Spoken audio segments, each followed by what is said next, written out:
এই যে এখানে খাবার এসেছে বাবার বাড়ি থেকে। মা বৈষ্ণব ভোজন করিয়েছে গতকাল। মা বৈষ্ণব ভোজন করানোর মানে কথা ছিল, আমাকে এক সপ্তাহ আগেই প্রায় নেমন্তন্ন করেছিল, যাবো বলেছিলাম। যাওয়ার খুব ইচ্ছে ছিল কিন্তু যেতে পারিনি। একটাই কারণ হচ্ছে যে কদিন থেকে তো আপনাদেরকে বলছিলাম যে শরীরটা ভালো নেই, শরীরটা খারাপ আছে।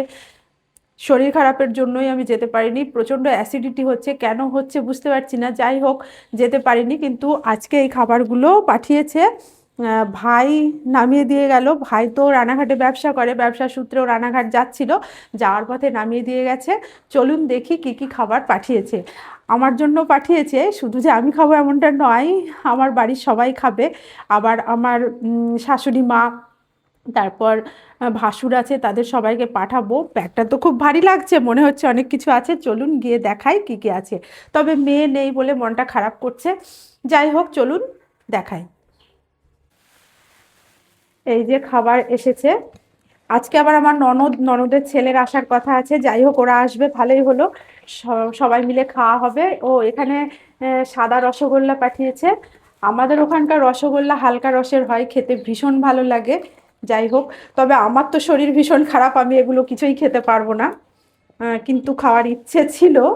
আর এই একটা প্যাকেট পাঠিয়েছে, দাঁড়ান আগে সব বার করে দেখি কি কি দিয়েছে। আচ্ছা, এর মধ্যে চিড়ে আছে। বৈষ্ণব ভোজনে চিড়ে খাবার দেওয়া হয় না, চিড়ে আছে আর কি। আর এর ভেতরে দেখি কি আছে।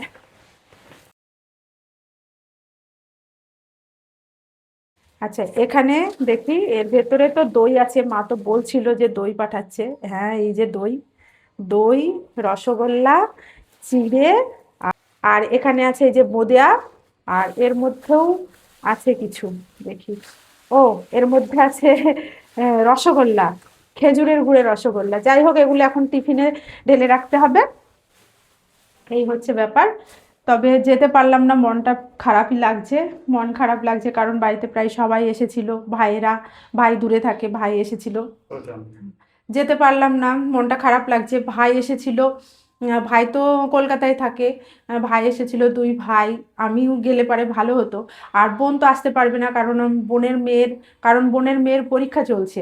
পরীক্ষা চলছে মানে পরীক্ষা শুরু হয়নি, ও উচ্চ মাধ্যমিক দেবে তো। 12 তারিখ থেকে ওর পরীক্ষা, ও আসতে পারবে না, আগেই কথা হয়েছিল। আর ওর আসা সম্ভব ছিল না। তবে আমার যাওয়ার খুবই ইচ্ছে ছিল, যেতে পারলাম না। ওই যে বললাম, শরীর খারাপ। খুবই ইচ্ছে ছিল যাওয়ার। যাই হোক, যেতে পারলাম না। খাবার পাঠিয়েছে। যাই হোক, ব্লগটা তো এখন থেকে শুরু করলাম। এখন কটা বাজে? সকাল 10:30 মতো বাজে প্রায়। আজকে ঘুম থেকে উঠতেও অনেকটা দেরি হয়েছে। শরীর খারাপ বলে অনেক দেরি করে ঘুম থেকে উঠেছি, মোটামুটি 8টার দিকে ঘুম থেকে উঠেছি। তারপর শুধুমাত্র চা করে চা খেয়েছি। এখন যাব ডাক্তারখানায়, ওষুধ আনবো। তারপর বাকি কাজকর্ম সব করবো। এখন উপরে চলে এসেছি, শাড়ি পরে নিচ্ছি, যাব ডাক্তারখানায়। আমি এবং আমার হাজবেন্ড দুজনে মিলেই যাব, কারণ দুজনেরই শরীর খারাপ। দুজনের শরীর খারাপের কারণটা বুঝতে পারলাম আজকে ডাক্তারখানায় থেকে আসার পরে। কারণ হচ্ছে যে ডাক্তারখানায় গেলাম, গিয়ে ডাক্তার দেখালাম, সমস্ত কিছু ডিটেলসে বললাম। গত বুধবার দিন, আজ হচ্ছে রবিবার, রবিবার দিনের ব্লগ আপনাদের সঙ্গে শেয়ার করছি। আজকে একটু লেট হয়েছে যদিও, তবুও ব্লগটা যেহেতু করা ছিল তাই আপনাদের সঙ্গে শেয়ার করছি। রবিবার দিন ডাক্তারখানায় গেলাম। ডাক্তারের কাছে সমস্ত কিছু খুলে বলার পর বুঝতে পারলাম যে আমাদের কোনো একটা কারণে ফুড পয়জন হয়েছে। কোনো কারণ বলতে, গত বুধবার মানে রবিবারের আগে যে বুধবার ছিল, সেই বুধবার গিয়েছিলাম মেয়েকে দেখতে। সেখানে গিয়ে হোটেলে খেয়েছিলাম, খাবার ছিল খারাপ। পরে বুঝতে পারলাম, এই কারণেই বলছি, যখন আমরা হোটেলে খাবার খাওয়ার জন্য ঢুকলাম, হাত ধুয়ে বসলাম, যখনই ছেলে মেয়েকে দেখতে যাই, আমরা ওই হোটেলেই খাওয়া দাওয়া করি, কোনো দিন কিন্তু খাবার খেয়ে আমাদের এরকম হয় না। তবে সেদিন আমাদেরকে বসতে বলা হলো, বলল যে বসুন। দাঁড়ান, গল্পটা আপনাদের সঙ্গে বলছি। এই যে এই ওষুধগুলো দিয়েছে, হজমের ওষুধ, গ্যাসের ওষুধ। আর একটা প্যাকেটে ওষুধ আছে, সেটা কিসের ওষুধ বুঝতে পারিনি। যাই হোক, পরে বুঝতে পেরেছিলাম সেটা ঘুমের ওষুধ ছিল। অ্যাংজাইটি, ঘুম, এগুলোর ওষুধ ছিল। যাই হোক, ওষুধ নিয়ে এসে রান্নাঘরে তো চলে এসেছি। হালকা পাতলা রান্না করা হবে। ননদ এসেছে, ননদের ছেলে এসেছে, তারা ও বাড়িতে, ভাসুরের বাড়িতে খাওয়া দাওয়া করবে। আর আমি, আমার হাজব্যান্ড বাড়িতে খাবো, আর ছেলেকে ভাসুরের বাড়িতে খাওয়ার জন্য বলেছে। ননদের ছেলে আবার ক্ষীর খেতে পছন্দ করে। দুধ রেখেছিলাম পায়েস বানাবো বলে, বললো মামি ক্ষীর বানাও। পায়েস খাবো না, পায়েস আমার খুব একটা ভালো লাগে না, তাই ক্ষীর বানাচ্ছি। আর এদিকে ভাতটাও বসিয়ে দিয়েছি। আর যে কথাটা বলছিলাম যে কেন আমাদের শরীরটা এতটা খারাপ করেছে, বুধবার দিন মানে মেয়েকে দেখতে গেছিলাম। ওই যে বললাম হোটেলে আমরা খাওয়া দাওয়া করি, সেখানেই খেতে গেছিলাম। যখন হাত ধুয়ে খাওয়ার জন্য টেবিলে বসলাম, বলল ভাত ফুরিয়ে গেছে, একটু ওয়েট করুন, দাঁড়ান, ভাত হচ্ছে, 5-7 মিনিটের মধ্যে ভাত হয়ে যাবে, গরম গরম ভাত খাবেন, ওয়েট করুন একটু। তা আমার হাজব্যান্ডের উঠে চলে আসার ইচ্ছে ছিল, উঠেও পড়েছিল, তবে আমি বসেছিলাম।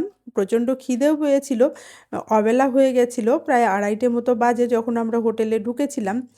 ভাবলাম যে থাক, ভাত হয়ে যাবে, গরম গরম ভাত পাবো, খেয়ে নেবো। ভাতটা যদিও গরম ছিল, তরকারি নিয়েই হয়েছিল সমস্যা। ভাত দেওয়ার পরে তরকারি আর দিতে চাই না, দাদা তরকারি দেন, দাদা তরকারি দেন। আমার হাজব্যান্ড 2-1বার বলার পরে একজন অপরজনকে বলছে, এই ওই টেবিলে তরকারি দিয়ে আয়, এই রকম আর কি। তরকারি তো অনেক বলা বলির পরে দিল। পাশের টেবিলেও দুজন কাপল ওয়েট করছিলেন খাবেন বলে, তারাও কিন্তু ওই ভাত পেয়েছে, তরকারি পায়নি।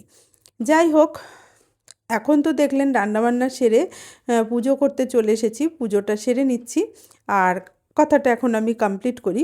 যাই হোক, তরকারি দিল, কিন্তু শুধুমাত্র মাছের তরকারি দিল। মাছের তরকারির ভেতরে আছিল গাজর, আলু, এইগুলো। তা মনে হচ্ছিল যেন শুক্তো বোধহয় মাছের তরকারির মধ্যে দিয়েছে, কিন্তু সেই তরকারিটাই ছিল খারাপ, এখন বুঝতে পারলাম।